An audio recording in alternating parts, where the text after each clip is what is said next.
So welcome everyone. My name is Brenaine Lloyd, Je suis Brenaine Lloyd, and I am joining from the territory of Nipissing First Nation in Robinson Huron Treaty area, and I'm part of Northwatch. This is our 11th annual webinar series in the month of February, and this is our third session, and I'm really thrilled to have with us Miles Goldstick, Tim Judson, and Marianne Birkby as our panelists today. And we're going to be doing an international update on the push for deep geological repositories, nuclear waste burial approaches in the UK, Sweden, and the US. We'll begin with Miles, then go to Marianne, then Tim.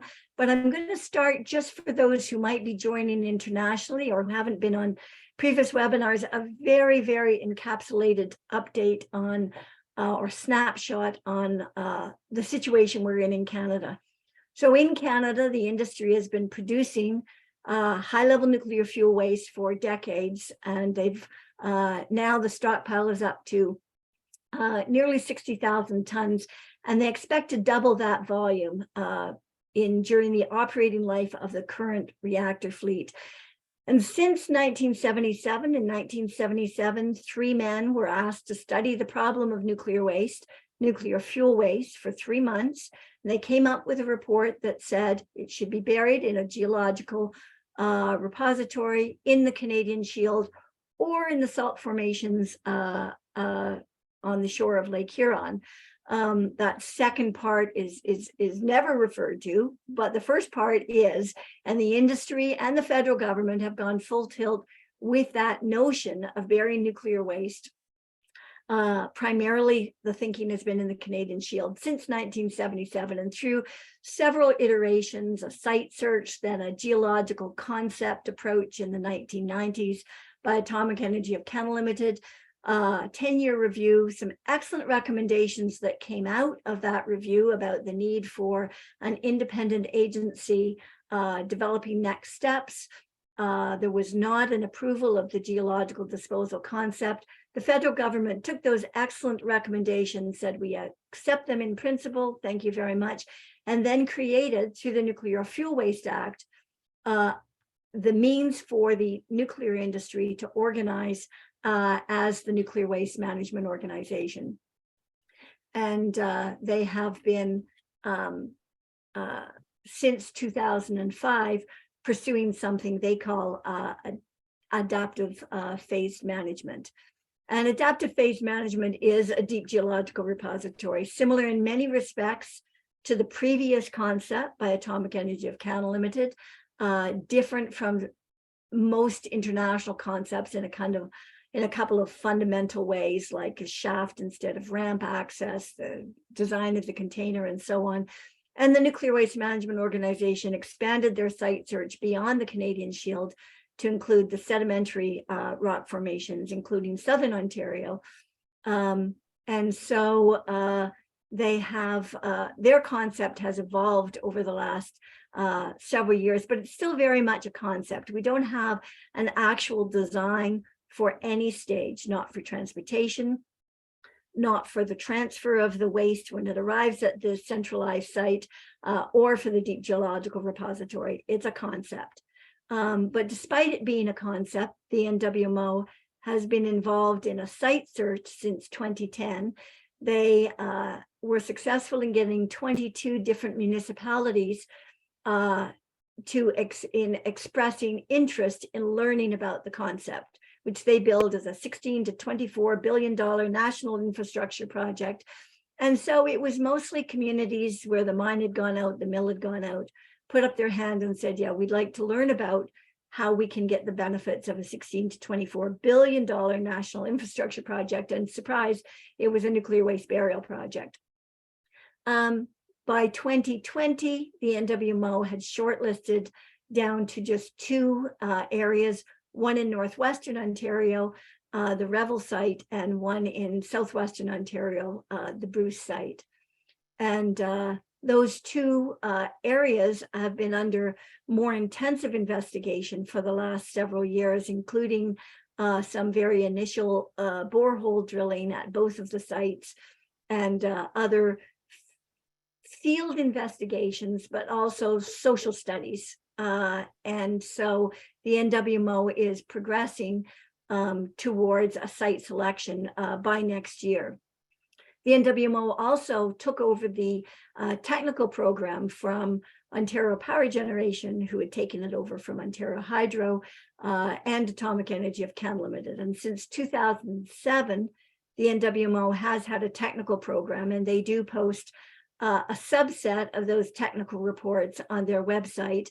And their research has been focused in primarily around the deep geological repository design, more recently around the used fuel transportation package facility, which is at the site where they would receive the waste, open the waste containers, transfer them into a different smaller container for dispatch to the deep geological repository.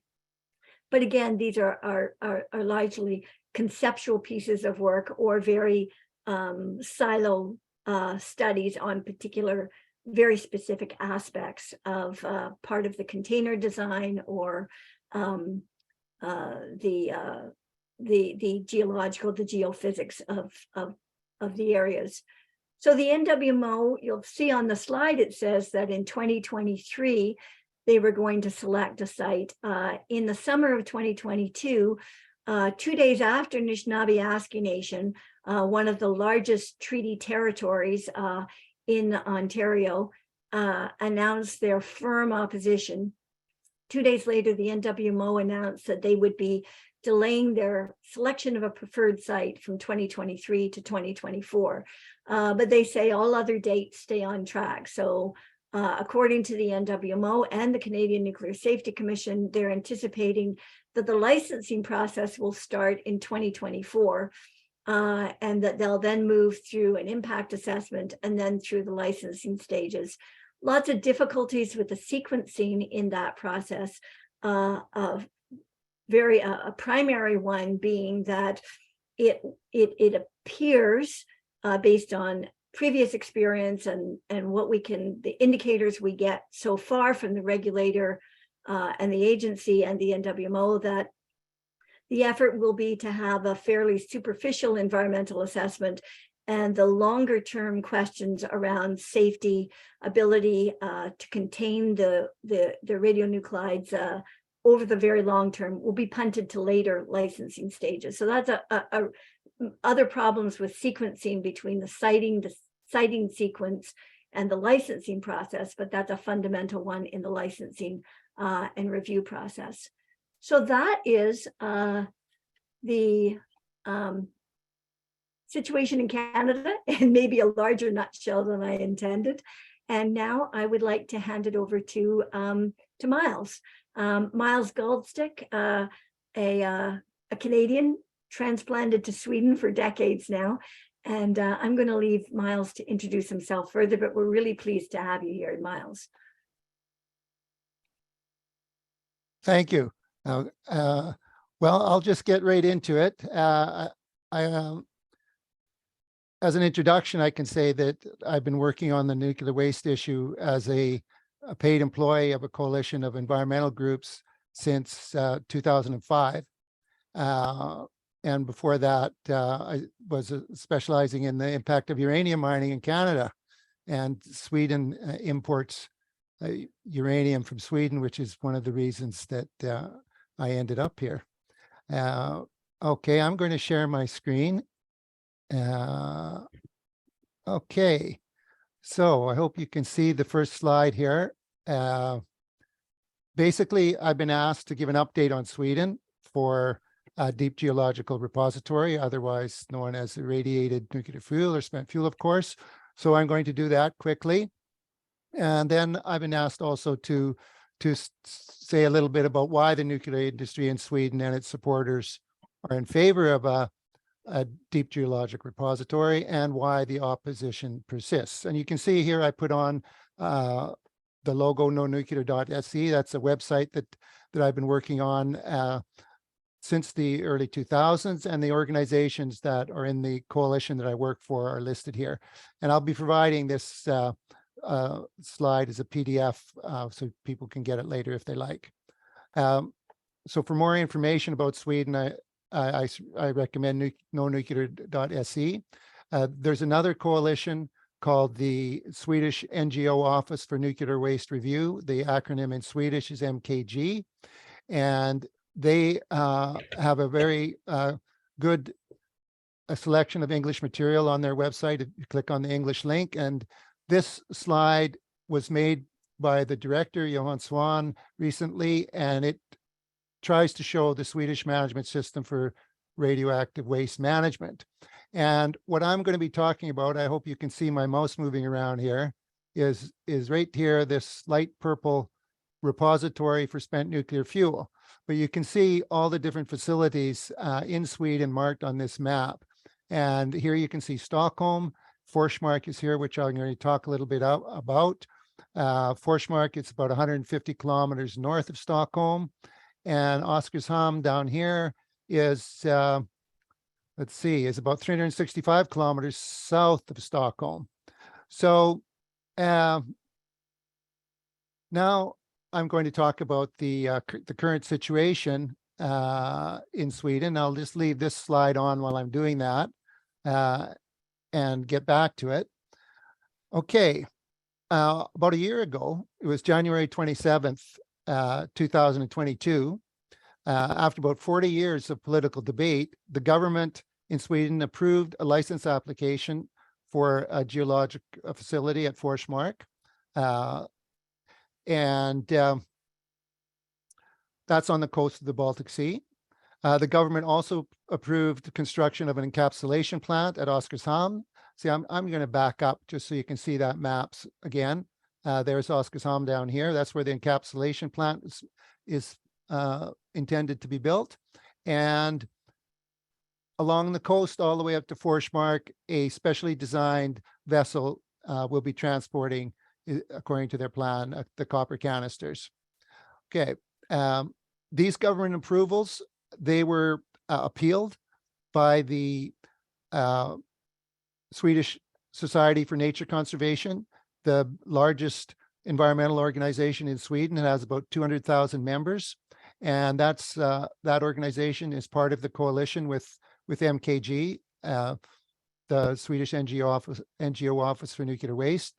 They have full-time lawyers amongst their staff, and unfortunately, the chances of achieving that appeal are very uncertain. At the same time now, there's an ongoing review by the Swedish Radiation Safety Authority, the government agency that deals with radiation issues. They are continuing their review. There may be some supplementary information provided by the proponent, and if there is, then there'd be a public review of that supplementary information. But the way it works in Sweden is the government just says yes or no, and then it goes to a special court called the Environmental Court, which has to set the requirements or conditions for implementation. And that may begin late this year or sometime next year. And that legal review process could take a few years, including appeals. So that's a big process that's eventually going to start. And the construction can't begin until after that process is complete. So it could take maybe up to 5 years before construction could begin. And then once construction begins, the proponent, the name of the proponent is the Swedish Nuclear Fuel and Waste Management Company. That's the nuclear companies in Sweden formed that company to deal with nuclear waste. And they've stated that it could take about 70 years before the facility could be closed and sealed off. And the current plan includes sealing without any type of monitoring in place. I'll get back to that. Now, at the same time, the government here has had an independent panel of specialists called the Swedish Nuclear Council for Nuclear Waste.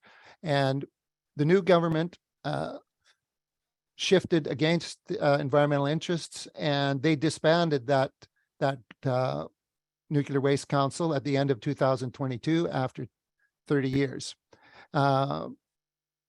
Another difficulty that we're facing here is that the government cut funding this year by 1/3 for environmental groups, from 3 million Swedish crowns to 2 million Swedish crowns. And I'll have to leave it to you to figure out what the exchange rate is there. And also they announced just recently, some weeks ago, the government announced that this will be the last year of specifically earmarked funding for environmental groups to work on the nuclear waste issue, though there could be funding available from general funds for environmental groups, but that funding has also been reduced, and there's a large range of established projects that are seeking that funding. So in any case, the funding is uncertain. That's Sweden. I'm just going to say a few sentences about Finland. As many of you may know, in Finland, they've copied the Swedish concept, which is called the KBS3 concept. And after the third iteration of the Deep Geologic Repository. And in Finland, they're at an advanced stage of construction. And the encapsulation facility is already built. They've excavated down to their planned depth of 430 meters, and they're currently working on the deposition tunnels. The proponent there in Finland, called Posiva, they've submitted an application to the government to start operation, and if their plan goes ahead as they expect, they'd be putting in spent fuel in only a few years, about 2025. And that summary I'll be providing after my presentation. See, okay, here we are. This is the cover of a book that I co-authored with several Swedish people in 1988. I helped with the English translation, and the very beginning of this book, it tries to explain how it came to be that in Sweden, a deep geologic repository became of interest. And I've got up here a quote from page 9 of the book, and this is from a coalition of nuclear power companies. They wrote in a publication in about 1986, under Swedish law, the owner of a new reactor is obligated to prove that the radioactive waste can be disposed of in a safe manner. This proof has been provided by the Swedish utilities. So this whole concept of safe and proven, the government actually tried to make the nuclear companies somehow prove that they could deal with the waste before they could license the power plants. So, of course, they decided that they had done so. So it's not only in Sweden that the proposed method is a deep geologic repository, but also the nuclear waste problem has been solved as well, which is another part of it. It's not just, well, this method is what we're going to try and use and hope it works, but no, we've solved the nuclear waste issue. And much of what is in this book is still current today, and I highly recommend it. You can download it from the nonuclear.se website, and I'll be providing this to those interested later. Okay. I'll just leave this on while I talk a little bit about why the opposition persists. And you can see these logos here. And basically anywhere in Sweden that the nuclear company tried to go in and test drill, there was grassroots opposition. In fact, the longest civil disobedience action in Europe took place at this place here called Rädda Kinnefjäll, Save Kinnefjäll, which is the name of a geographic area. Fjäll means mountain, but really in Canadian context, it's just a little hill. But what the people did there was they set up a little hut, and they had 24-hour opposition to notify the local people to come out and block the road if the nuclear company came in and tried to test drill. And so the company left there. Well, rather than giving a long history of the opposition, which is extensive, I'm going to talk about why the opposition persists. Basically, many of the same reasons that occurred initially. People don't want their local area to be contaminated. They don't want to take the risks. There's a very big problem here in Sweden with access to information, though compared to Canada, as far as I'm aware, the freedom of information is far superior, but nonetheless, that applies only to government agencies. And in Sweden, the nuclear company is the proponent, and so they are able to apply corporate secrecy, and so we're unable to get a lot of the documentation of their work, which is a major barrier.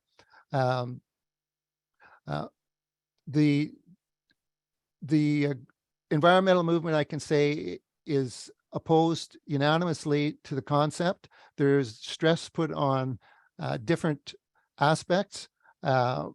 Generally, there's dissatisfaction with the examination of alternative methods and locations. Especially inland locations are insufficient. I'm going to go back here. You can see that the Forsmark facility is right on the Baltic coast, and the Baltic Sea is the most radioactively contaminated water body on Earth due to the releases from Russia and bomb fallout that have accumulated. So we, especially the organizations that I've been representing, want examination of an inland location. That hasn't taken place. There are a number of geological and geophysical uncertainties still. The risk of earthquakes has not been fully examined. The seabed floor has not been fully mapped. You can see it's right on the coast, like I've said a few times. And the geology, the different aspects of the seabed haven't been properly documented yet.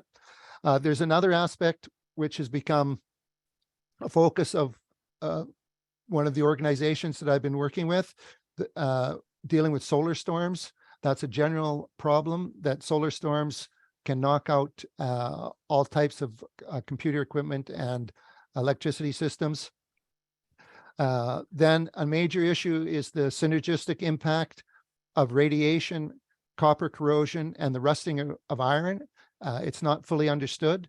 The copper corrosion issue has been studied in depth by the Swedish NGO Office of Nuclear Waste Review, and there's much information in English on their website if you want to look at that.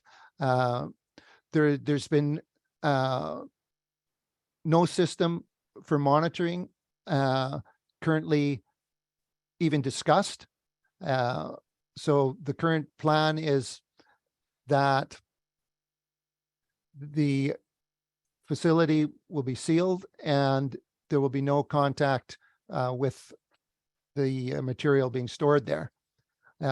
This, of course, is a big worry for the local community. I see Östhammar isn't actually on the map, but the community of Östhammar is only about 20 kilometers away. And for the local people, of course, it's a very big concern that they want to know what's happening.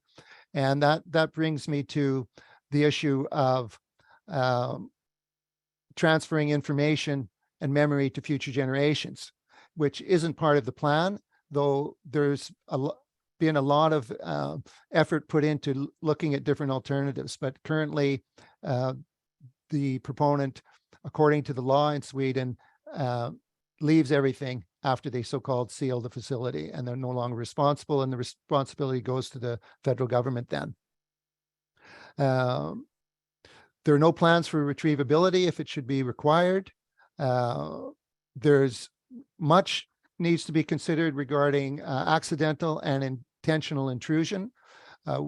We had a person in our group who did an in-depth examination of that, and he came up with 7 scenarios, and I'll be providing this list so you don't have to worry about getting it all down as I say it. but could be a problem with urban development above the repository. There could be geothermal heating systems in the area. There could be deep tunnels for high voltage cables. There could be mineral extraction using new methods. There could be bedrock storage of carbon dioxide and short-term storage of electricity and other types of underground facilities. And in the documentation that I'll be providing, I've given a couple of references to some details on each of those scenarios, though unfortunately, they are only in Swedish. But how am I doing for time? You're close to up.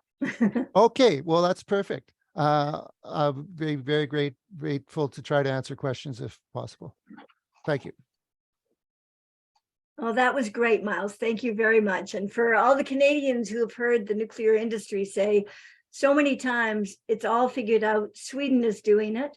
I think that they're not telling the whole picture. That's for sure. And so thanks very much for that, Miles.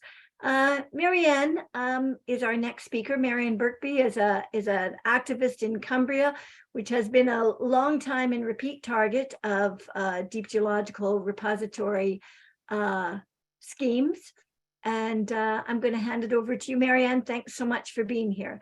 Did you want me to share your slides now, your images now, or will you cue me? Please, could that be the first one? It's the one with the black and white cutting.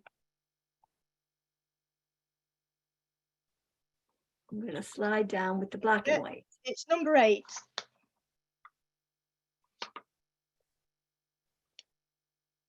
There we go. Thank you very much. Well, thank you so much to Northwatch and Brennan and everybody for inviting Cumbria to speak. Yes, I'm Marianne Birkby, and we're actually called Radiation Free Lakeland, a completely voluntary and grassroots organisation based in Cumbria, the land of Beatrix Potter and Wordsworth and Ruskin and all those fantastic people of the past. And the slide that's up now is a clipping from the Westmoreland Gazette, which is a local paper. And it's from 1996. And in the 1990s, a government agency, they were called NIREX, looked at the Gosforth area in West Cumbria as a possible site for the geological disposal of intermediate and low-level wastes. There was huge opposition to this. What the development was going to be was called a rock characterization facility, and that was seen as a Trojan horse, which you can see on the screen there. I think it was Friends of the Earth who actually initiated the Trojan horse idea, and got a local carpenter to make this huge Trojan horse, which was wheeled around Cumbria to great effect. There's quite a few people in that picture that are actually went on later to become members of Radiation Free Lakeland. So yes, and the NIREX plan was for intermediate and low-level nuclear wastes, and that was I think it was again it was 1,000 meters deep, but was actually on the coast of Cumbria. Okay, so the next slide, which I think was number 6, please. So the next, that's it. And so the NIREX plans, after huge opposition, were refused. Cumbria County Council actually led the way in saying that they didn't want to have this at all at Gosforth.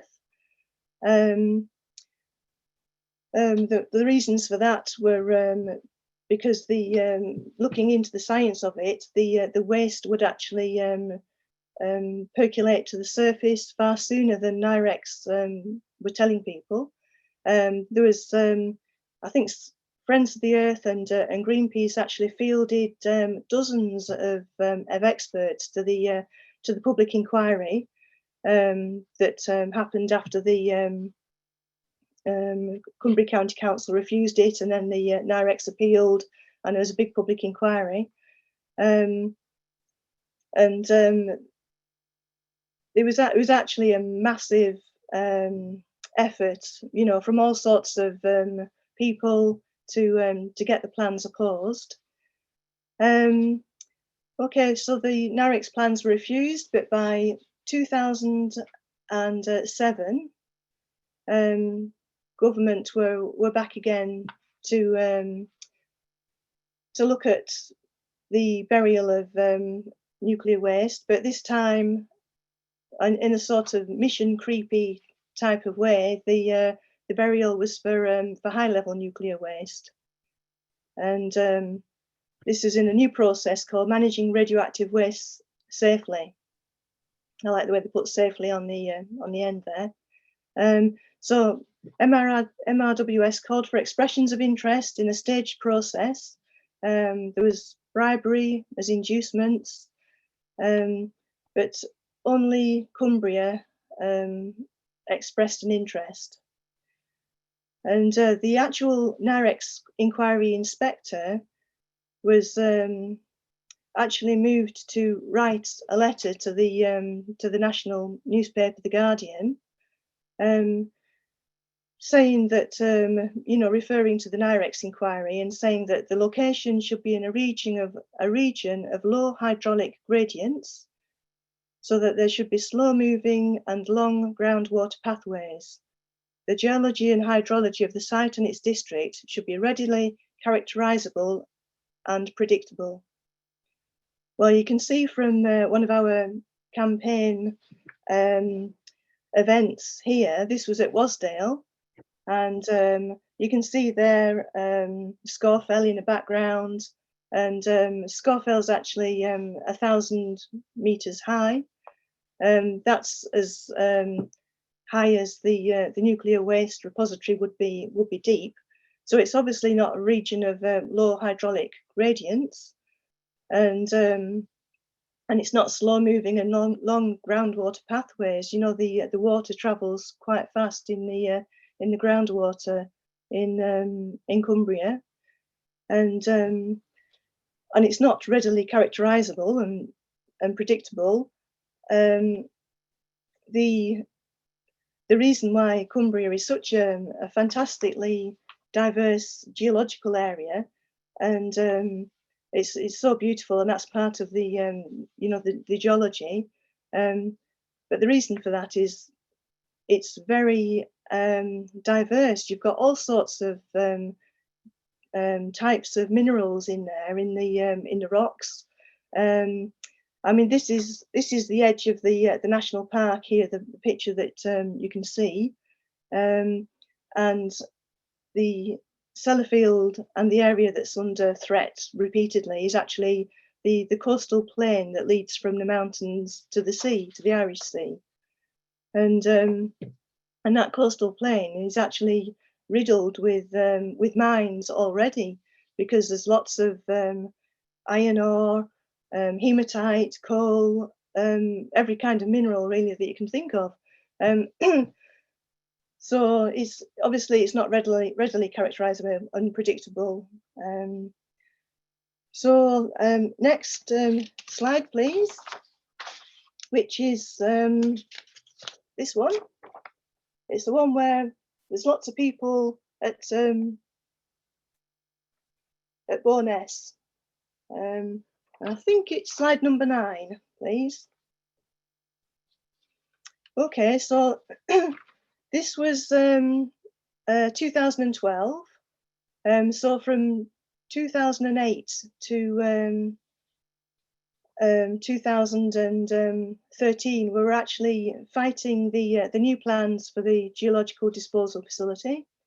This was an event at Bo'ness, which is, I suppose you could say, Bo'ness is like the honeypot of the Lake District. It's a very, very touristy area.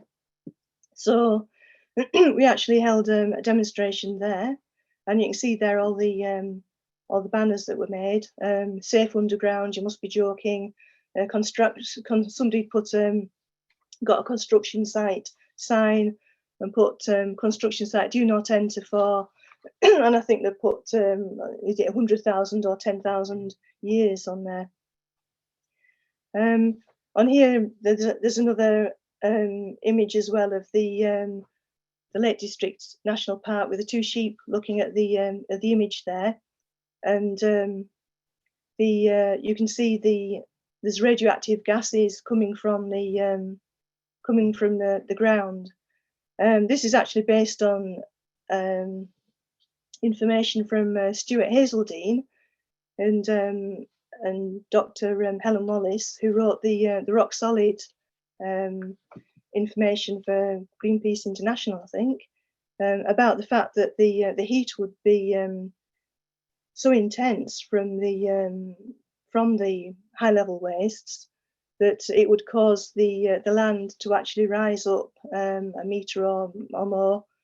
And as well as that, then you've got the radioactive gases which need to be vented from the canisters.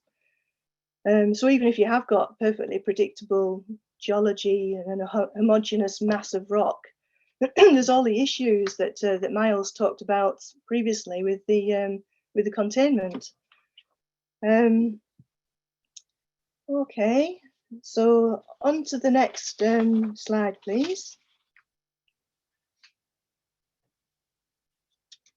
Which is number 4, please. Okay, so the original timetable for the waste emplacement was 2029. That was in the 2008 plan. And in 2011, Charles Hendry, the MP who was in charge then, chair of the Geological Disposal Implementation Board, and it was what was then called the Department of Energy and Climate Change, which is now BEIS, Business Industrial Energy and whatever it is. Anyway, it's called BEIS. It's the sort of reincarnation of the Department of Energy and Climate Change. But it's quite interesting that Charles Hendry said, I'd like to set a goal of putting the first waste into a geological disposal facility by the end of 2029. I've tasked the Nuclear Decommissioning Authority to look at opportunities for accelerating progress to meet this aim. Later on, when there was all the opposition, visible opposition to the plans, Charles Hendry then said, we need this to be a very softly approach and gently. And I assume that's he felt that the horses had been scared, and quite rightly so. So in 2013, Cumbria County Council voted to halt any further steps along the managing radioactive waste process. And that was through the leader of Cumbria County Council, Eddie Martin, who he actually went to Canada and all sorts of different places, all paid for by MRWS to see what was happening in the rest of the world. And he was also took quite a lot of notice of what local people were saying, tourism, farming, cafes, bed and breakfasts in the area. And our campaign materials included these drink coasters. So I think there was quite a few, hundreds of these actually printed, and they went out to pubs and cafes in the area. So it was quite a vigorous campaign over the years. Okay, so the next slide, please, which is this one.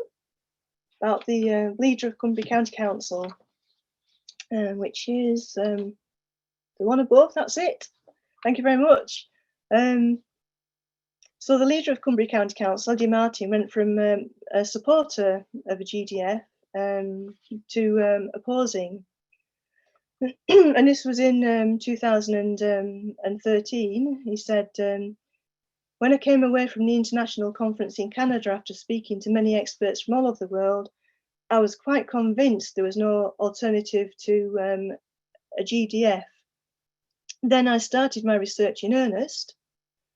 And the more I read and studied and listened, the less certain I became that a GDF in Cumbria was a solution to Cumbria's or the UK's nuclear waste. And that was part of his speech to the Cumbria's County Council's Cabinet on 30th of January 2013, when they voted not to proceed with the stepped process of the GDF. He was actually, I remember him quite vividly saying that nuclear waste was like a 2-year-old. You couldn't leave it alone because it was into everything. And I thought that was a pretty good good analogy. Okay, so next slide, please, which I think is the one above. That's it. So we again pushed back the plan for GDF, but a bit like Terminator, you know, it keeps coming back. And in 2015, the government made GDF, well, geological disposal of nuclear waste, a nationally significant infrastructure project. And that means it has exemption from the normal regulatory planning process. All really that stands between us and a GDF is this woolly test of public support, which would be limited to the immediate area of the GDF, which is absolutely crazy. I mean, the very, very immediate area. And in the immediate area, of course, the people are now being offered £1 million, £2 million worth of bribery to keep on with the this new process. So in 2019, and this might seem as though it's going off piste a bit, but it is all relevant.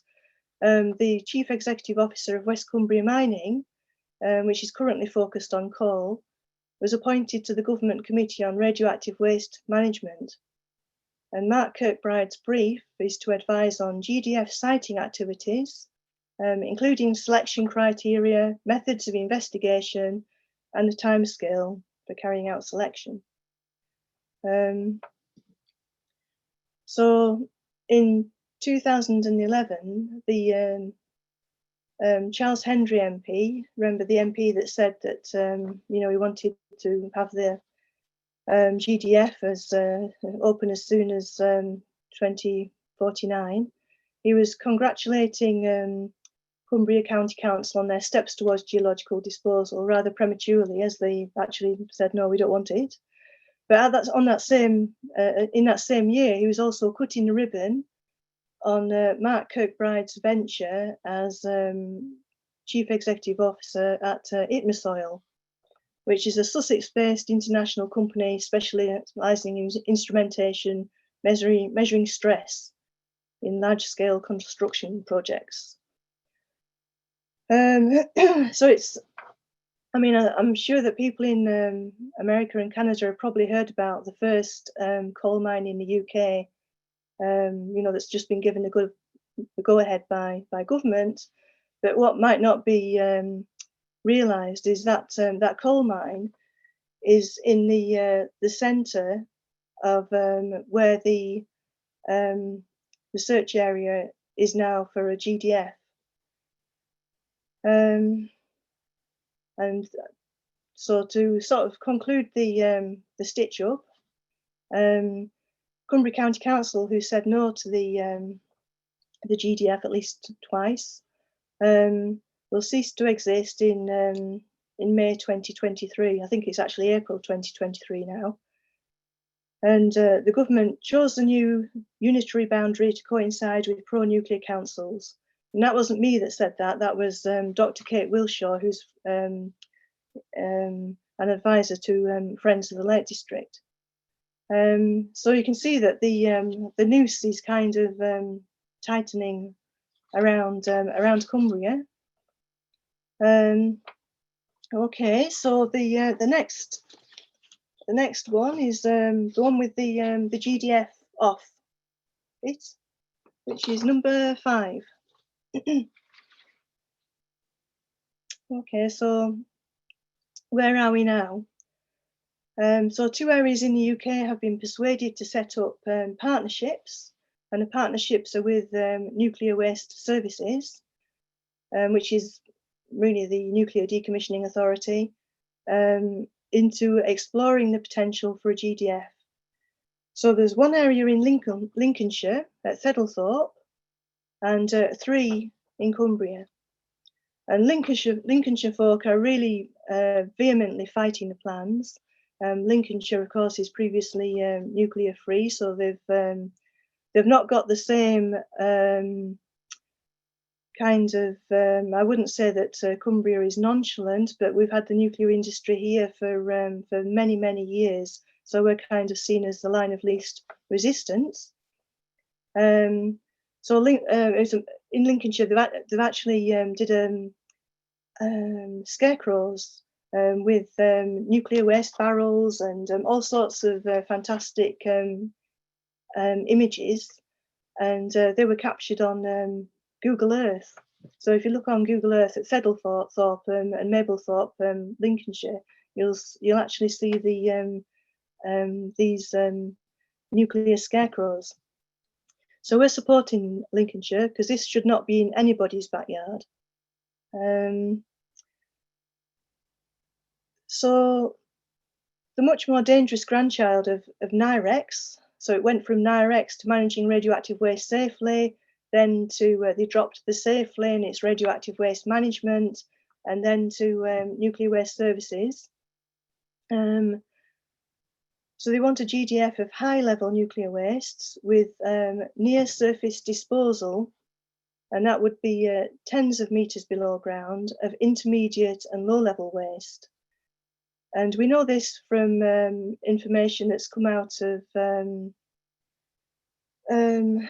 Committee on Radioactive Waste Management, not really to the public, but to researchers who are writing theses, who Mark Kirkbride, remember our friend the coal miner, has given lots of information about the co-location of near-surface disposal and the GDF, which would be deeper, and that would be under the Irish Sea. The plan is for that to go under the sea. So you've got the Lake District National Park there. You can see on the image, and you can see where the boundary of the Lake District National Park is. That area to the coast is the basically the 3 areas of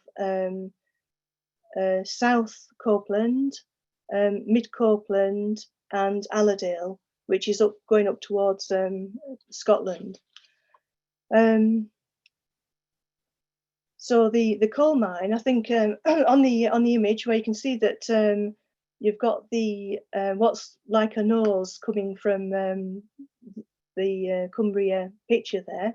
That's where the coal mine would be, and it would actually be where the search area, the red area of the search area there. The coal mine is kind of going up to that area. And then you've got above that area, you've got the Allerdale search area. So it really is very insidious. So I think that's we're on to the last slide now, which is nuclear wastes out of sight, out of mind, which is number 7. So the image there that you can see, that's the mountains, and then that big, huge thing in front of the mountains, which is Sellafield. And that's the view from the Isle of Man. And this the newspaper cutting was from the front page of the Isle of Man Examiner, I think it is. So you can see there that there's no way that that's an area of low gradient. It's a very mountainous area with very sort of unpredictable water flow. And also there's an image there that you can see of the Seascale. And Seascale is the village that's nearest Sellafield. And that picture's from like 1900s or late 1800s. And all along the coast there, you can see bathing machines. And this was pre-Sellafield, and I've done a little drawing of Sellafield on there and the sort of nuclear symbol. But the early railways actually took people to up along the west coast of Cumbria, and which would be known as, the whole of this area of Cumbria would be known as the Lake District. Now there's kind of an artificial line, which is the Lake District National Park, and that sort of divided Sellafield off from the rest of the Lake District. So it was once a tourist hotspot, and unlike Lincolnshire, we've already got nuclear wastes washing up on the beaches from decades of Sellafield's discharge out into the Irish Sea. And if you come to Cumbria, you can see on the railways the nuclear waste flasks, and those keep arriving daily almost on the from the UK's nuclear reactors. And it is just like, it does feel rather like it's Terminator coming on back again, to every time we say no, they wait and tighten the noose rather tighter with the new plan to bury even more dangerous waste out of sight and out of mind. And it feels like it's just in order to clear the decks for ever more dangerous nuclear wastes from new build.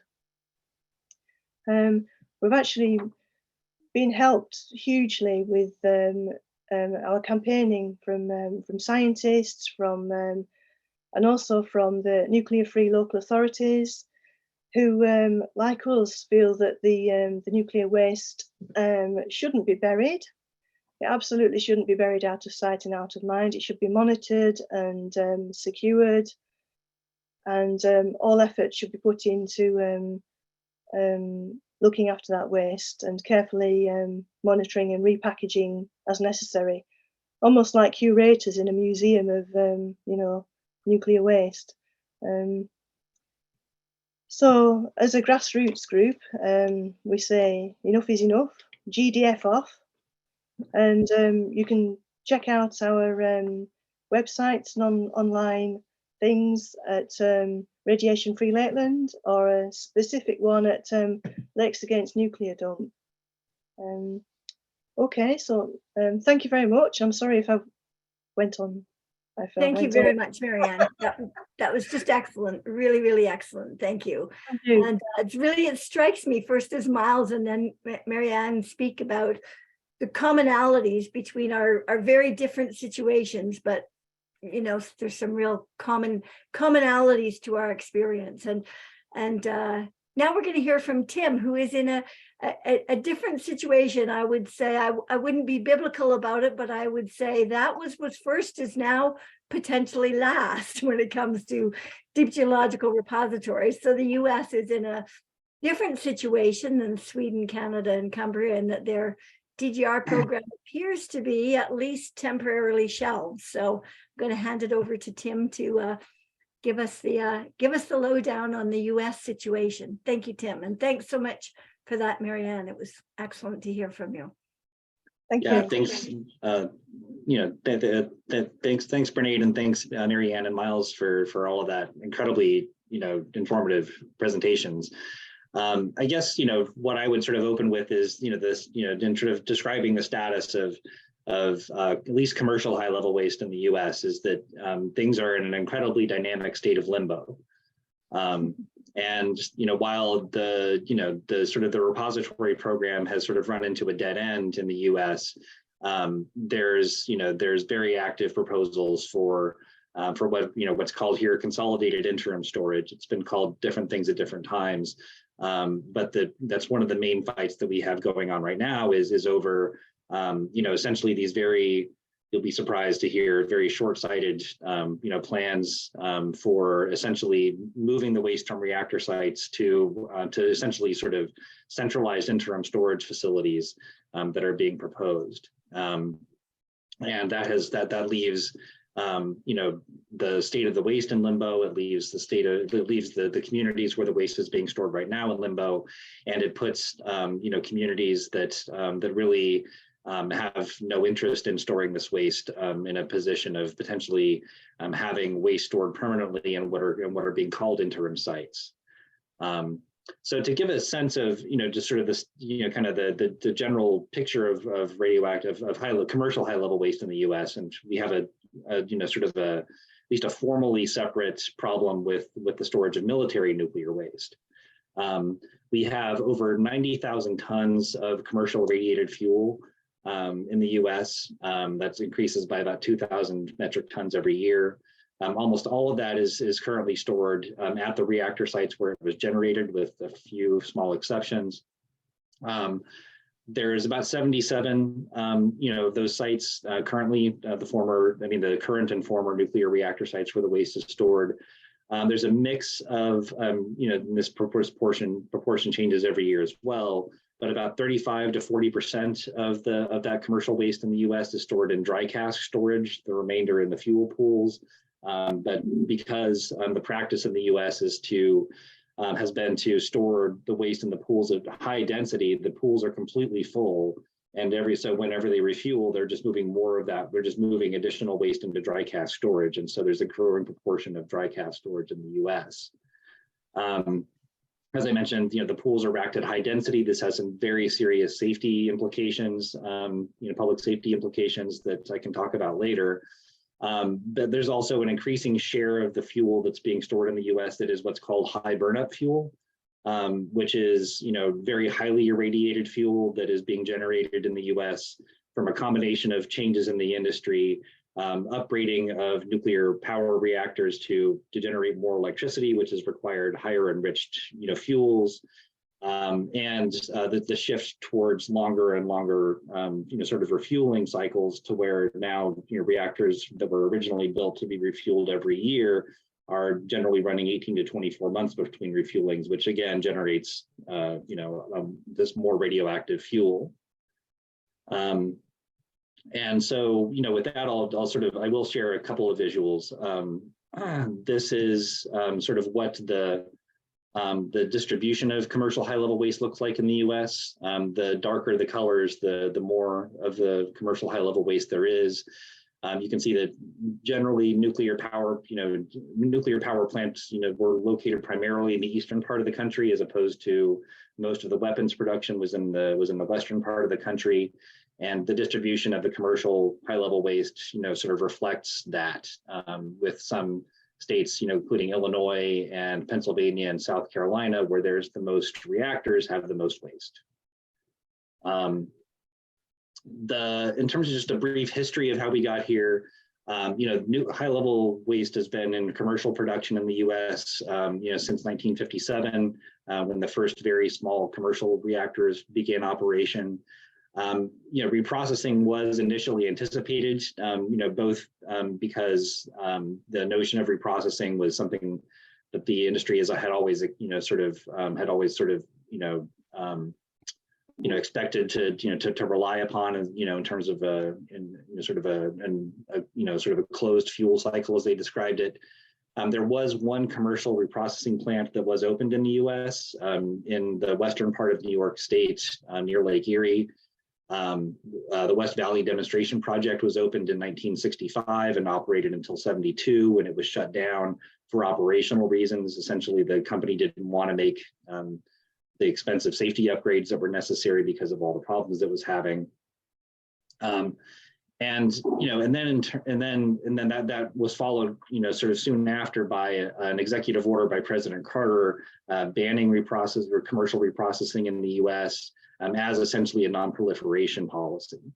And so at that point there was a shift in U.S. policy towards viewing nuclear, high-level waste or commercial radiated fuel not as a resource but as a form of waste. And that has been, I think, one of the seminal developments in nuclear waste policy in the U.S. Is that it is not viewed, at least on a policy basis, as a resource. Although the industry would very much like for it to be reviewed, they would very much like to see a shift towards reprocessing.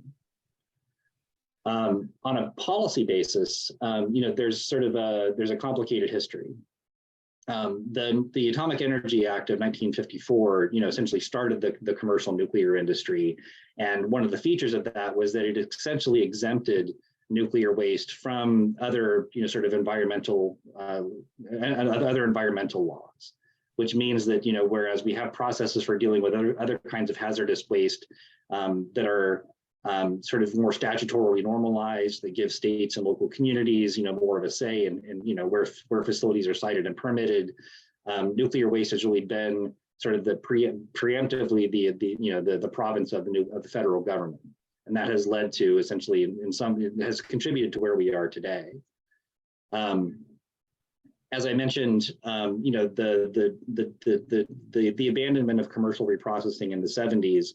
And the policy decision to consider commercial radiated fuel as a waste product was followed in 1982 by the passage of the Nuclear Waste Policy Act, which is still to date, the governing law over how nuclear waste is managed on a federal basis in the U.S.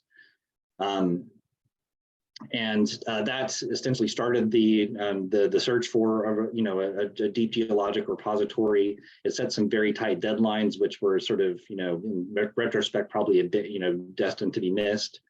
And it also started a very politicized process in the U.S. where because of our federal structure, states expect to have a greater say in where things like nuclear waste dumps happen. That essentially resulted 5 years later in the passage of the Nuclear Waste Policy Amendments Act, which effectively abandoned the evaluation of sites for repositories and settled on Yucca Mountain, a site in Nevada, as the only place to be considered for the first nuclear waste repository in the U.S. And so that was popularly known as the Screw Nevada Bill. Because Nevada at the time was a state with a low population and very little political clout in Congress to be able to defeat the legislation. But what that act did was two other things that were significant. One was that it limited the capacity of the first repository in the U.S. to 70,000 metric tons of waste, including the military waste. It also obligated the federal government to take ownership of the waste and essentially be responsible for the long-term management of it. And it did that, and it committed the U.S. government to begin taking ownership of the waste from the commercial reactor owners by 1998. And so since that time, the Department of Energy has had a contractual obligation to begin moving waste from reactor sites and is in default on those contracts. And so the industry, has been, basically every few years, each company sues the DOE and recoups, hundreds of millions of dollars in payments for the continued storage of the waste at their reactor sites. So the U.S. government has been mounting, a large bill of over billions of dollars now, reimbursing the industry for the continued storage of waste at reactor sites as it continues piling up. But in any case, the U.S. government did in earnest pursue the siting of a repository at Yucca Mountain, and as a result of The scientific studies, which revealed that the site was much more, had much more water flow through it than anticipated. It was much more geographically, sort of unsuitable in various ways for the storage of radioactive waste. The Environmental Protection Agency began sort of setting lower standards for essentially what would qualify a site as viable for a repository. There were legal challenges to that, which essentially ended up basically affirming that the government was obligated to provide a repository that would actually be protective of public health and safety, into the longest periods, of environmental impact. That, in addition to the opposition, by both the Western Shoshone Nation, which is the indigenous owners of the land, and the state of Nevada, essentially the proposal for Yucca Mountain sort of ran its course. And when the Obama administration came into power in 2009, the decision was made to stop work on the Yucca Mountain repository. They then the next year zeroed out the budget for Yucca Mountain, leaving essentially DOE with no way to really even do any work on the project at that point. That essentially is sort of left us in the limbo that we are in right now, because the existing law says that the only place, we must have a repository, and it must be, the first one must be at Yucca Mountain, and no other way for there to be any sort of meaningful consideration of other sites. That has, sort of led toward the sort of the preference for consolidated interim storage that has prevailed since then. There's been proposals for CIS, since the late 1980s, and each time whether it's the Department of Energy or the industry have targeted, environmental justice communities, initially indigenous nations, and now Latino communities in the Southwest to be the places where these facilities would be sited. And each time those proposals have failed, basically, either by rejection by the local community or by the state government. And we find ourselves in that same situation today. What I will say is that there are two facilities that are currently being licensed by the Nuclear Regulatory Commission, 2 CIS facilities. They're both basically in the same region of the country. One is in Texas, in the western part of the state. The other is in New Mexico, in the southeastern part of that state, about 40 miles from one another. The first in Texas is by a company called Waste Control Specialists, or Interim Storage Partners, that has been licensed by NRC to store up to 40,000 metric tons of irradiated fuel. That license is being challenged in court by a number of, both environmental groups, the state of Texas, and a fossil fuel company, basically alleging that the NRC has exceeded its legal authority by licensing what is essentially supposed to be illegal under current federal law. And I'll get to that in a second. The second is by a company called Holtec, which is one of the major manufacturers of dry casks in the U.S. That is proposing a site that could store ultimately up to 180,000 metric tons of irradiated fuel, which is, you'll not be surprised to remember, is more than twice the current volume of nuclear irradiated fuel in the country. And so there's some real questions about what their ultimate plans are to site a facility that would be the largest nuclear waste dump in the world. As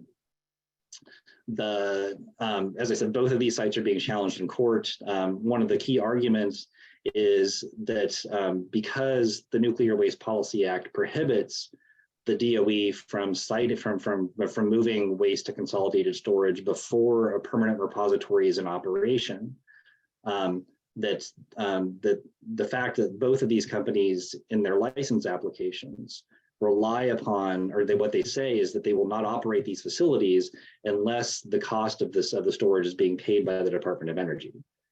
And so there's a very fundamental legal and potentially constitutional issue with the NRC licensing facilities under a basis that is currently not legal under federal law. And so we'll see how those cases play out in court. There is a tendency among the courts in the U.S. to defer to the authority of the agencies to make these type of decisions. And so it's not entirely clear how these will play out. But there is reason to believe that that the NRC is sort of acting out of its outside of its authority in this regard. So what that leaves us with is that whether there is no search for a repository going on in the U.S. right now. There are legislative proposals every congressional session to authorize the movement of waste to CIS. But this really has left the communities where nuclear waste is being generated in a very precarious state of limbo. The fuel pools are packed to high density. They're in the most dangerous condition that they could be. The industry has opted for these dry cask canisters that are essentially being produced at the most sort of ways that are really cost cutting. They're using dry cask canisters that are packed with greater and greater volumes of radiated fuel in them. It's not clear even whether these canisters could actually be moved to a CIS site because they're so large. And as you may have seen with our the condition of our rail infrastructure in the U.S., it would be might be very difficult to actually transport these extremely heavy containers of nuclear waste to a CIS facility across the country. And as I mentioned before, the condition of the waste is increasingly radioactive, and there's greater and greater volumes of it. And so there's a very intense political dynamic happening with this sort of driving some of this, which is that communities had always been promised that this waste would not be there forever when the nuclear power plants were built. States were promised the same thing. And yet more and more of the waste is being produced, and it's not clear that there's going to be anywhere for it ever to go. And so this has, and yet the safety of the waste at the reactor sites is also becoming more precarious as more of the waste is generated, and may be destined to sit in dry casks and fuel pools for in perpetuity. And so there is this very sort of the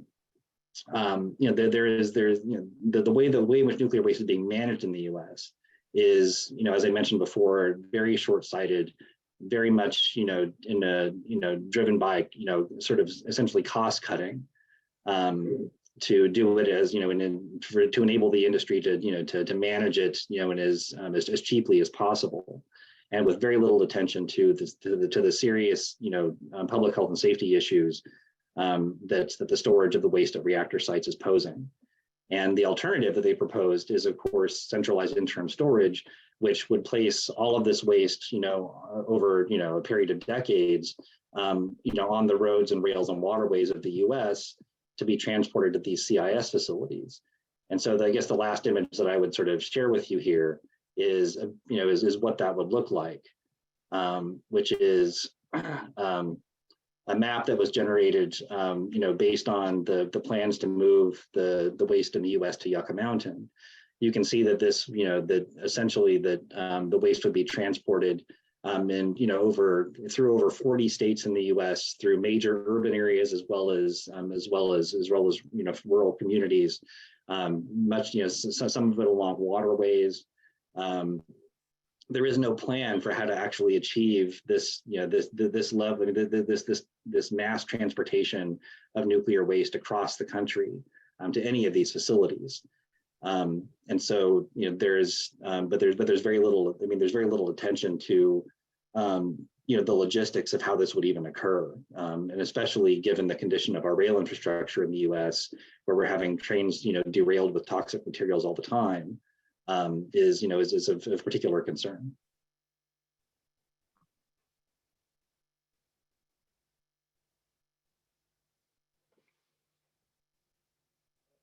And I'll wrap up there. Great. Well, thank you very much, Tim. That was an excellent but rather discouraging overview of the situation in the U.S. And so that was. Thank you so much to our three speakers. Those were really great overviews and really give us at least a glimpse into each of these really different situations that have so much in common.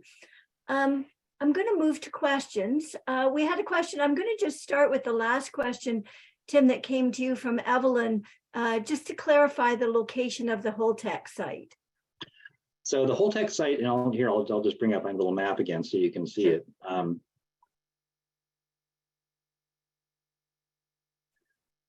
So I'm using the cursor to point to it right here in the southeast corner of New Mexico, very close to the Texas border, and the other site is literally just across the same border on the other side. And so both of these are functionally adjacent to one another. Great, thanks, Tim. That's really helpful. So we're going to go a couple more questions. We had a question, an early question to Miles, asking him if the SKB site in Sweden is under the sea. And I'm going to ask Miles, and I'm going to also then ask Marianne to comment on that for Cumbria, just in terms of the details of the current proposed DGR or potential DGR locations. Miles and then Marianne. Well, I did check that out to make sure, and I found a document submitted by the proponent, SKB, at the hearing of the environmental court. And there on their presentation to the court, they said, yes, the tunnels are under the Baltic Sea at a depth of between 400 and 700 meters.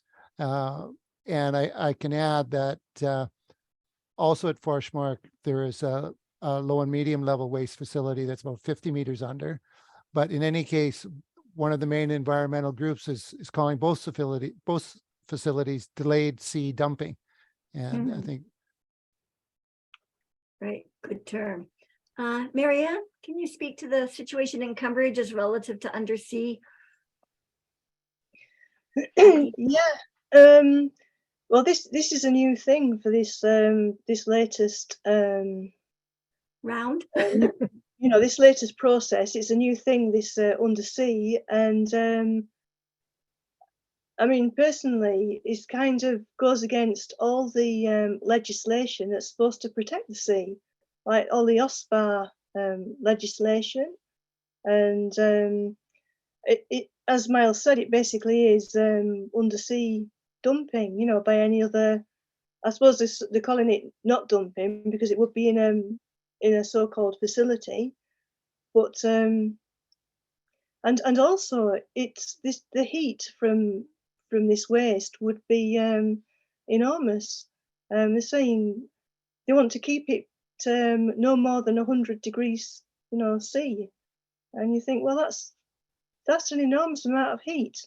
And the our friend the coal boss has actually written for the Committee on Radioactive Waste Management on this, saying that the waste would have to be distributed in very sort of far apart sort of silos to get around the enormous heat that it's going to generate. Because at the moment, the waste at the high level waste in Cumbria is of course cooled by fresh water, massive cooling ponds, and also massive areas of refrigeration. So I think it's over 4 million gallons of water every day from wastewater, and then there's more than that amount from the local rivers as well. So at the moment it's being cooled by fresh water, but obviously once it's put into a repository under the sea, it's just left to its own devices to to generate heat. And I don't know, that the sea seems to be so beleaguered. The last thing that's needed is a huge hot festering cauldron of nuclear waste underneath it. Yeah, great. Thank you, Miles and Marianne. Our next question is from John, and he's posing the question to Marianne, but I'm going to ask Tim and Miles to comment on it as well. John's asking, how are they going to show, this is in the case of the Cumbria siting process, how are they going to show that that the host is willing? How do they demonstrate willingness? In Canada, the NWMO siting process said they would have an informed and willing community, but there was no definition of community and no measure by which they were committed to determining willingness.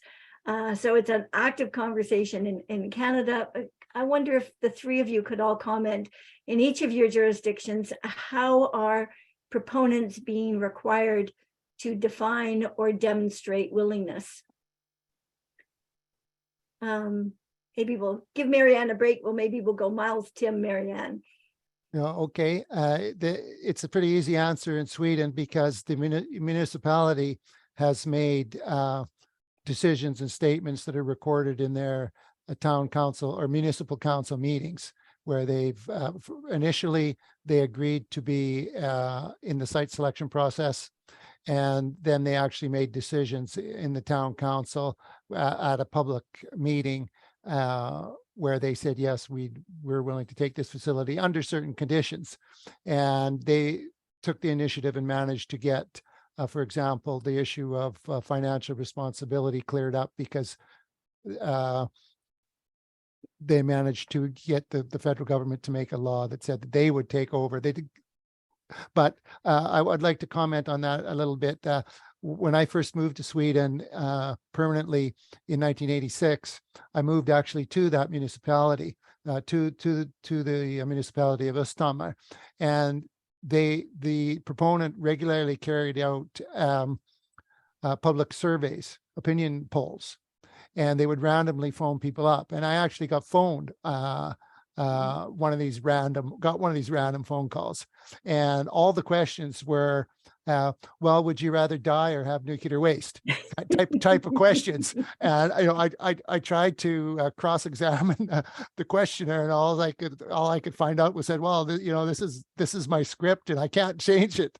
And basically, the way in which this local community has been convinced to accept the facility is because there are people who are very pro-nuclear.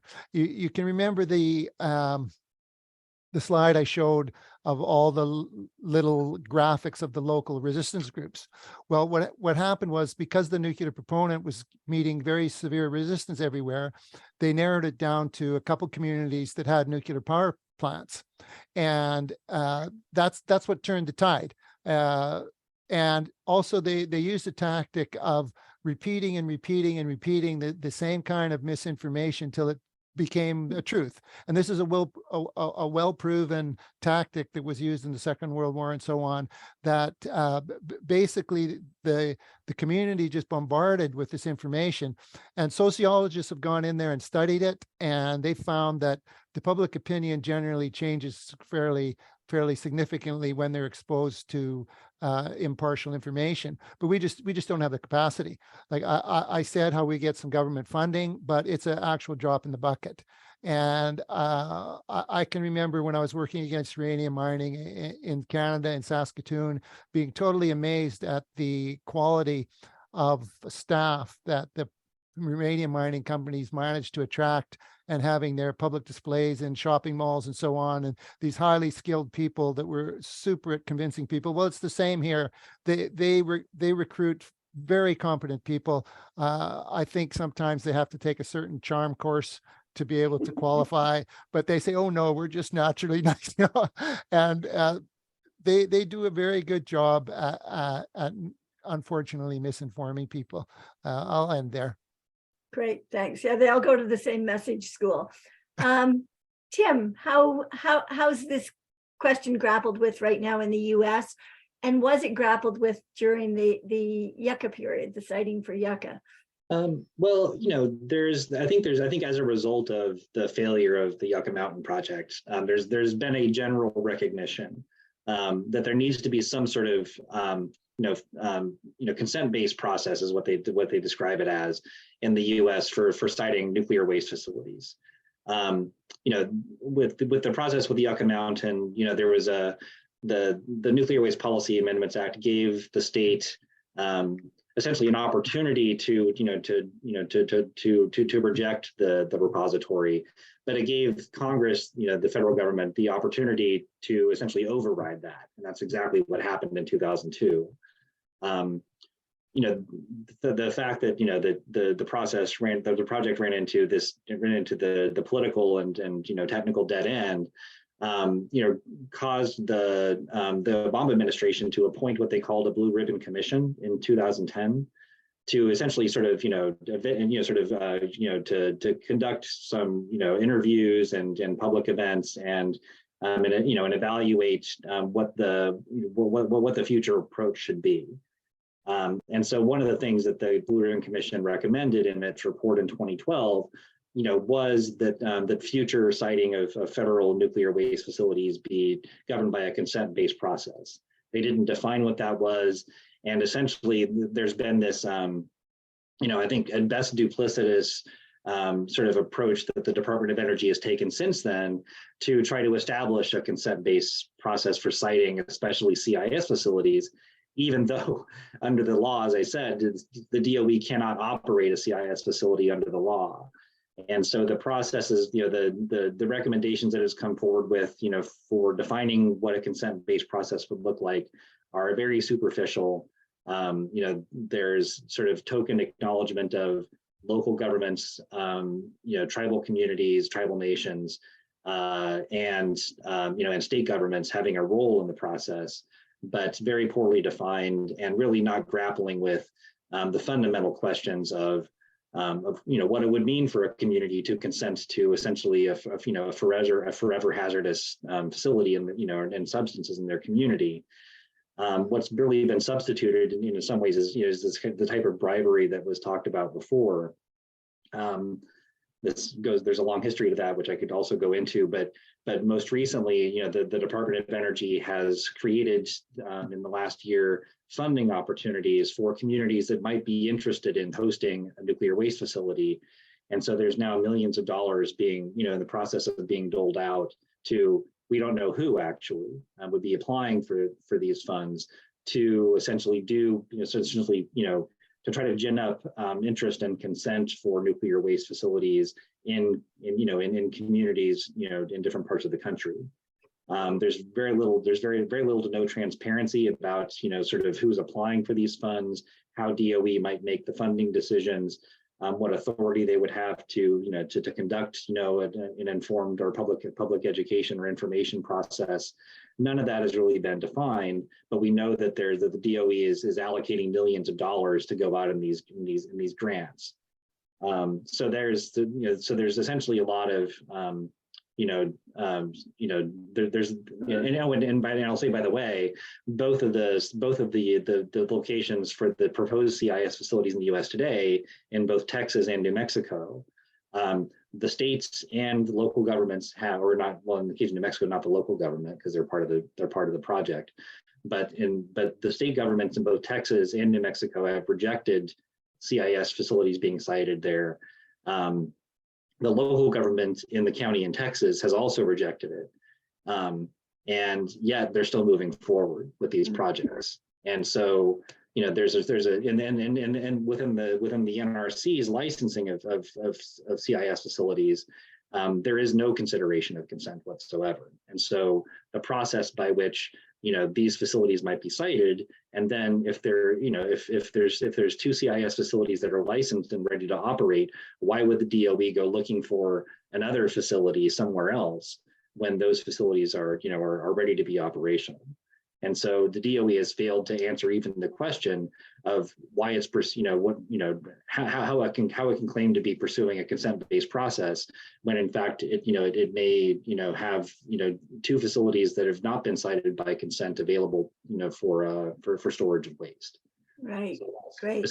Thanks, Tim. That's very interesting. The no consent-based siting process.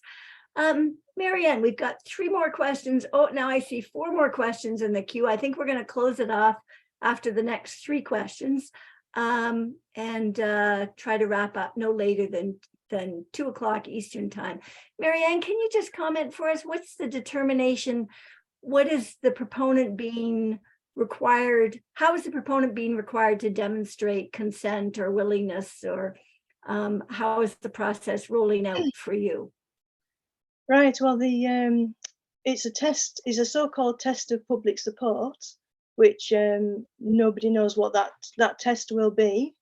But the test will only be taken on the immediate area of the so-called host community, and those immediate areas of the host communities are very narrow. It's a very narrow area.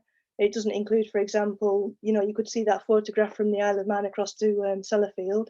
It doesn't include me here in the South Cumbria, where the nuclear waste is going to trundle past the door almost every every week to a GDF. So it's a very narrow thing, and also those host communities are being given millions of pounds in grants, and in an area of West Cumbria is a beautiful area. It's been terribly blighted by the nuclear industry, so it is an area of which includes pockets of deprivation, and so people are grateful. There's on Facebook, there's oh, thank goodness the nuclear industry have given us this grant of £30,000 for the for the lifeboats, or for the parish church, or for whatever. It's everything. Everything is being given a grant.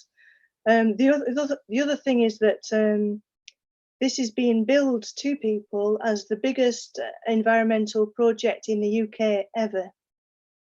That's the tagline on the thing, the posters on the exhibition boards, the things that you go in. If you go into one of the so-called drop-in centres, there's things there for the children. There's colouring books and stickers. The colouring books are brightly coloured GDF heroes, colouring with the GDF heroes. And there's Radioactive Ray. It says, "Hi, I'm Radioactive Ray. And I'm an ice kid, really. I just need a long time to cool off underground."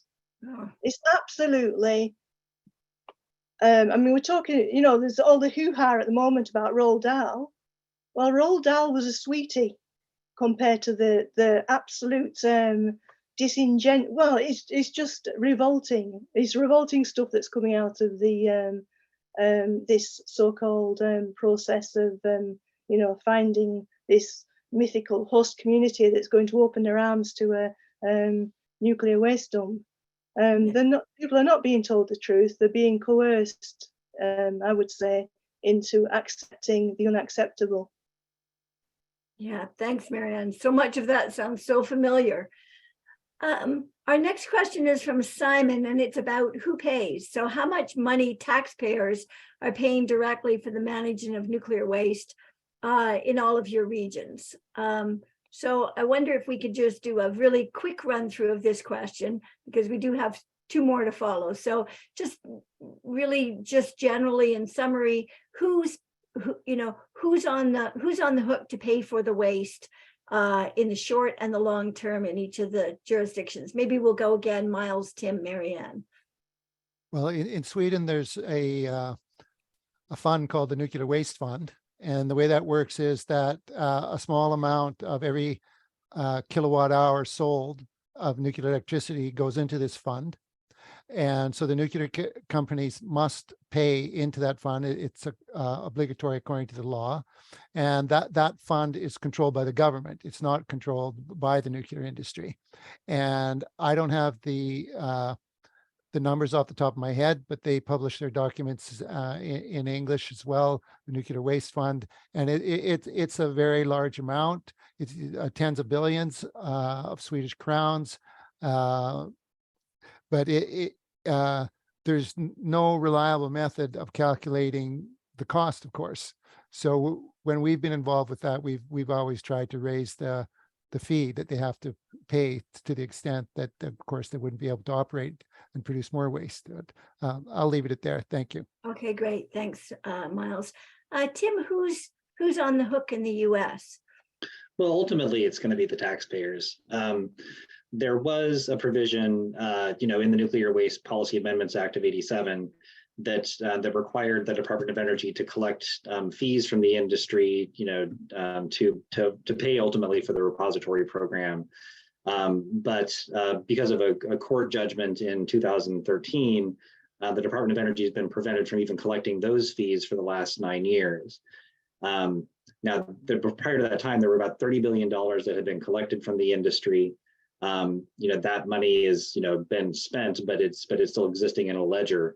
And so, they consider that money available, to be spent once the repository program, restarts. Currently, as I mentioned, the DOE is paying damages to the industry for the continued management of the waste at the reactor sites.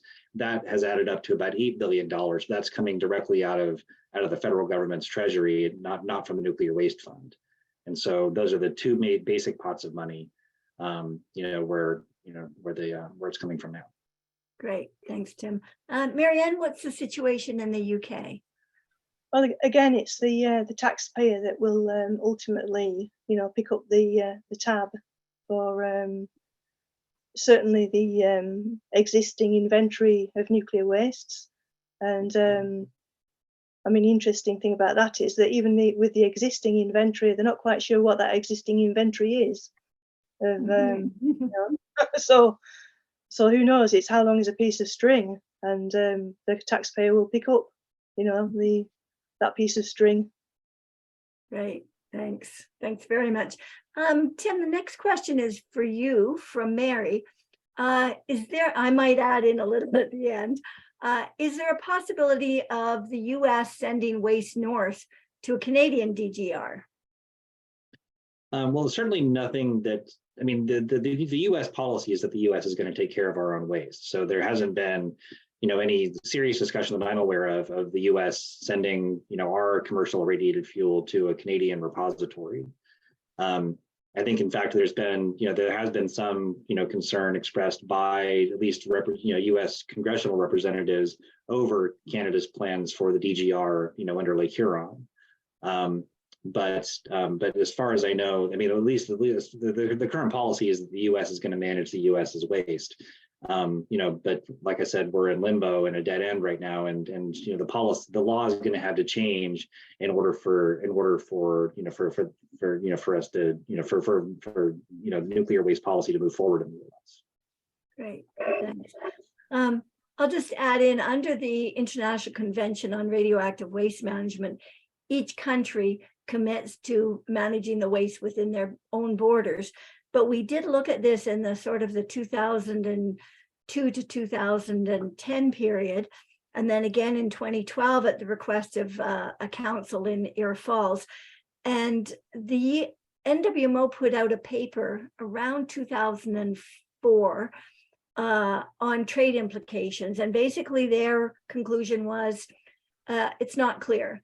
Canadian Environmental Law Association did a summary opinion for us in 2012, and also said it's not clear because we were at that time under the North American Free Trade Agreement, and waste management was deemed to be a service, and services and goods, as I recall from the time, service and goods, you can't offer them only to one jurisdiction and not to the other.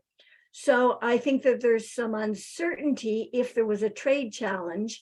There's uncertainty as to which would have precedence, our commitments under the Joint Convention or the trade agreement.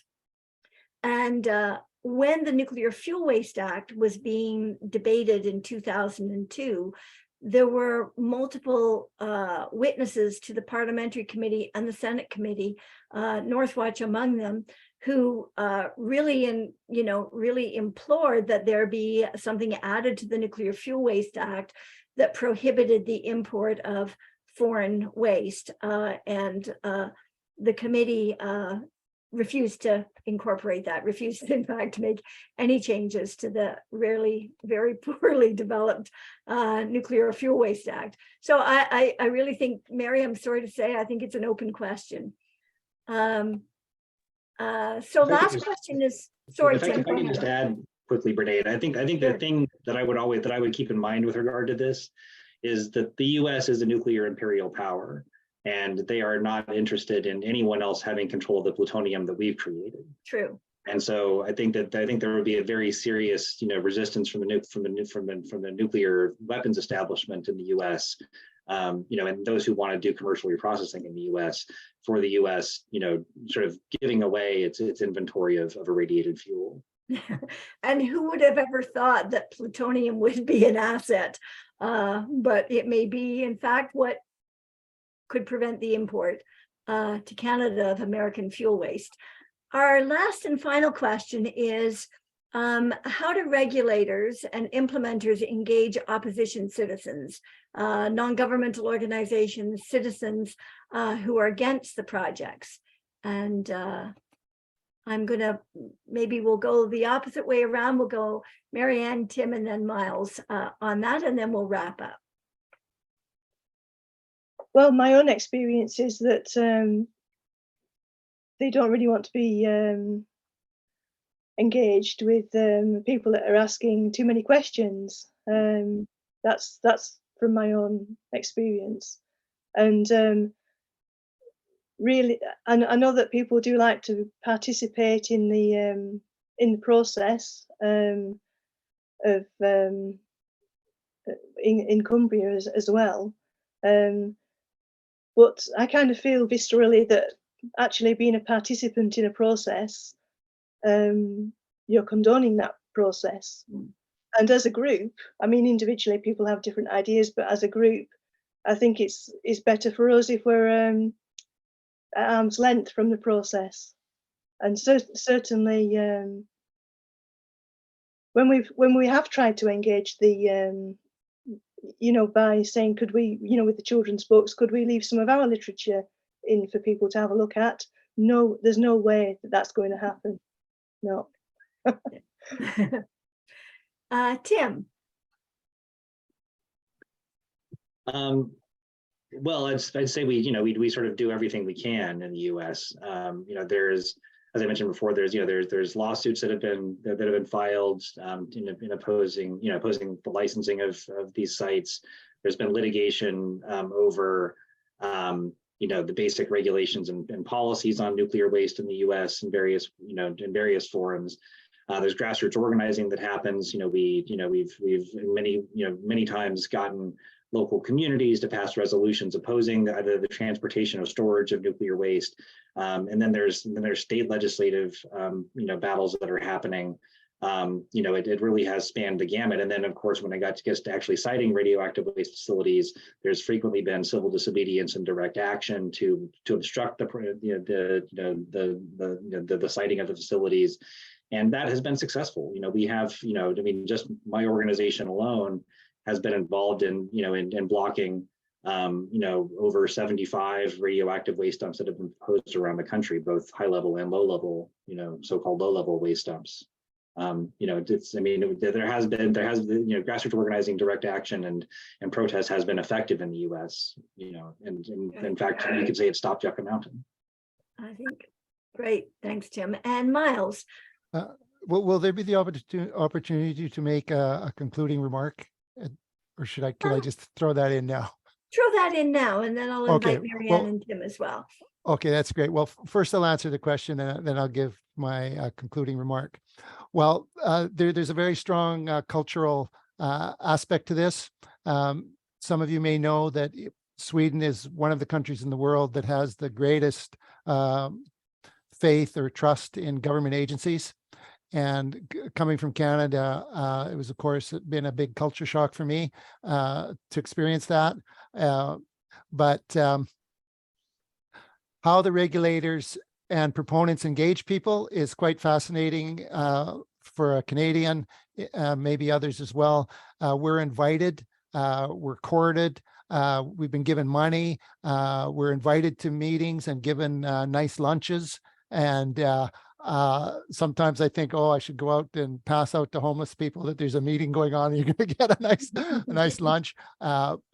During the intense period of the government review, there would be several times a year that we would interact with the proponent and the government agencies. And the style here is that there's a lot of mingle time. There's a lot of free time. Intentionally, the opportunity is given for people to interact. And usually the most important discussions are, of course, in the breaks and in the line up to the toilet and that kind of thing. And so we've had the opportunity to build up relationships and get to know people. There's the concept here called the nuclear family. People know each other, been interacting for years.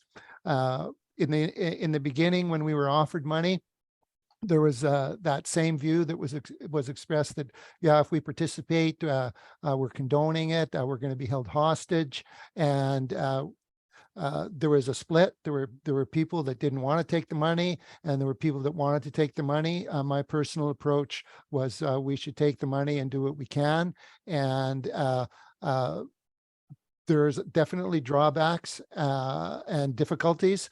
But when you're faced with a court process, a legal process with hearings and so on, that if we haven't participated, if we hadn't taken the money, it's just too time consuming. It's impossible to do on volunteer time, going through the documents and so on.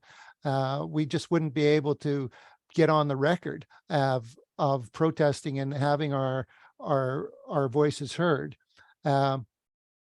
But it's not uncomplicated, definitely, and it requires a lot of integrity and a lot of discussion and so on. And now I'll move to my concluding remark. Sure. We're often asked, well, what's the alternative? And we're told, oh, you've got a hidden agenda. You're just against nuclear power, and that's the only reason you're participating here. And when that began in the beginning, we used the smiling sun symbol on our materials to show, no, we don't have a hidden agenda. We're openly against nuclear power, and we also want to have the best way of dealing with the nuclear waste because it's such a hazardous material, but we don't want any more produced. And well, the alternatives are discussed a lot, and generally the concept of rolling stewardship. Somebody's trying to share a screen. Anyway, yeah, generally the concept of rolling stewardship is treated very favorably here. We've had Gordon Edwards come to Sweden and discuss that and spread information about it. He's done a very good job every time he's been here. And it occurred to me leading up to this, and this is my final remark, that this initiative can be viewed as rolling stewardship in practice. Northwatch is taking advantage of the modern technical possibilities, and it's been extremely useful to me. I've seen many comments thanking for the information and hearing the other speakers. It's extremely informative and useful. And when we have to do that, we have to keep networking and discussing with each other. And maybe some of you may get that little inkling as well. Well, we are creating an alternative by doing this. This is rolling stewardship in practice. Okay, thank you. Great. Thanks very much, Miles. And sorry for the distraction of sharing screen, but It's okay. I just thought I'd put your websites up now while we do just final comments so people can take that in. Tim, then Marianne, do you want to share any final comments, observations before we close? Sure. Yeah, two things. One, I wanted to share a link to the National Radioactive Waste Coalition, which is a coalition that NEARS is a part of, but that is, is a national grassroots coalition of both, reactor communities, nuclear weapons sites, and targeted communities for waste dumps. That is, doing the work that I described before. So you can find out more about that there. The other thing I would say is that there is no good solution to nuclear waste. I mean, everything is either a bad or a worse solution, and so what we've proposed for several years is sort of an alternative to essentially kind of take the immediacy of the push for CIS off the table, which we call hardened on-site storage. And that would be to, to better protect the communities and the waste where it's at, for the duration until there is a long-term, management solution that will work, that's, that's in place. And that's really where our advocacy is focused, is, stopping CIS, ending the Yucca Mountain project, completely, and putting in place hardened on-site storage, to really protect the communities and the waste where it's at.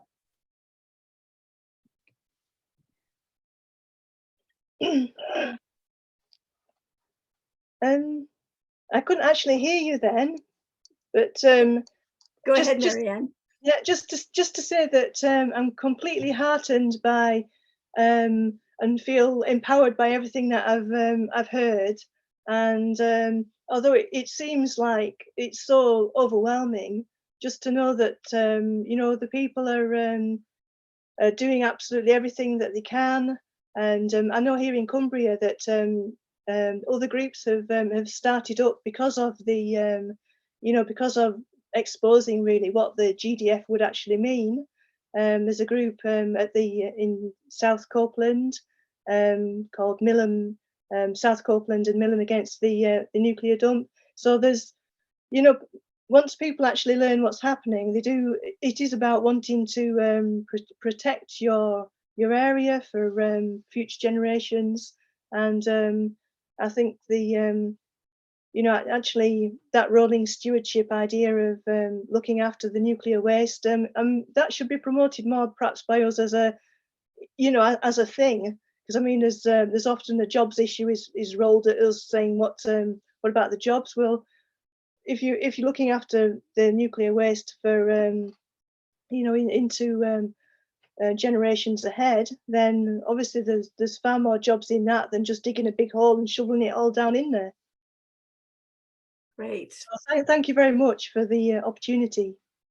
Thank you very much. And thanks so much to Marianne and Tim and Miles for your great presentations and really excellent responses to the questions. We're just going to close now. I just want to remind everyone that next Tuesday at 7 p.m. Eastern is the last in Northwatch's Nuclear Waste Online series for this year.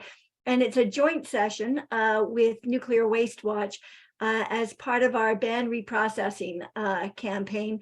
We've got a campaign underway as part of the overall radioactive waste policy review to secure a ban on nuclear fuel waste reprocessing as part of the eventual policy. So our next session is next Tuesday, and we've got, again, excellent speakers, and I'd encourage you all to join us. But for now, I just want to say thanks so much to Tim and Miles and Marianne. It was wonderful, wonderful to spend some time with you. So thanks so much. And thanks to all who joined us and hung in for a full 2-hour session. Okay, thank you. Thanks. Thank you. Bye-bye.